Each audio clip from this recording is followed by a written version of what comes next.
pelaburan yang telah dibuat oleh Nvidia ni yang telah meletakkan Malaysia sebagai hub serantau. Selain itu, infrastruktur AI juga berasaskan tenaga hijau, meningkatkan daya tarikan Malaysia kepada pelabur teknologi yang tinggi. Kerjasama Apex membantu memudahkan knowledge transfer, standardisasi digital serta akses kepada pasaran 3 bilion penduduk Apex ini. Bagi pemangkasaan sektor pembuatan bernilai tinggi, Korea Selatan merupakan satu peneraju di dunia lah, iaitu di semiconductor, bateri EV dan juga AI serta automasi. Malaysia berpotensi meningkatkan kapasiti pembuatan bernilai tambah yang lebih tinggi melalui integrasi rantaian bekalan Korea dan juga Apex. Bagi penajaan bakat, kerjasama pendidikan akan diwujudkan, training pipeline dan juga program R&D bersama Universiti Korea dan juga Malaysia.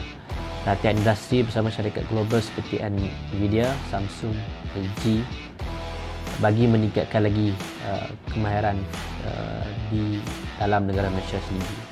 Peningkatan perdagangan dan juga rantaian bekalan serantau, Malaysia boleh memposisikan diri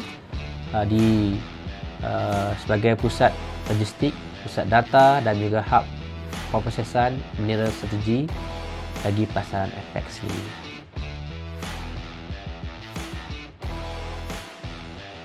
Ya, yang memberi kebaikan kepada Malaysia termasuklah mengurangkan kebergantungan kepada teknologi import, membangunkan keupayaan tempatan dalam reka bentuk, pendidikan dan juga automasi, mempercepatkan pertumbuhan sektor-sektor baru seperti komputeran tinggi, pembuatan komponen AI dan juga pemprosesan earth, mewujudkan peluang upskilling tenaga kerja dan juga memperkukuhkan industri kecil dan sederhana dalam rantaian bekalan teknologi sendiri.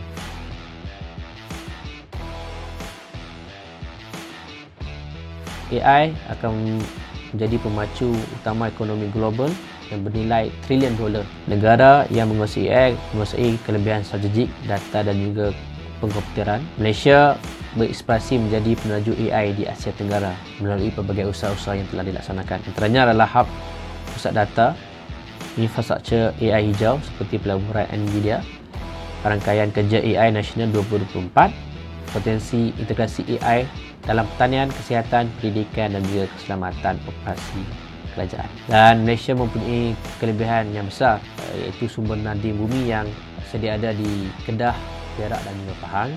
Rantaian prosesan dari Lynas Malaysia dan juga permintaan global meningkat seiring peralihan kepada tenaga hijau.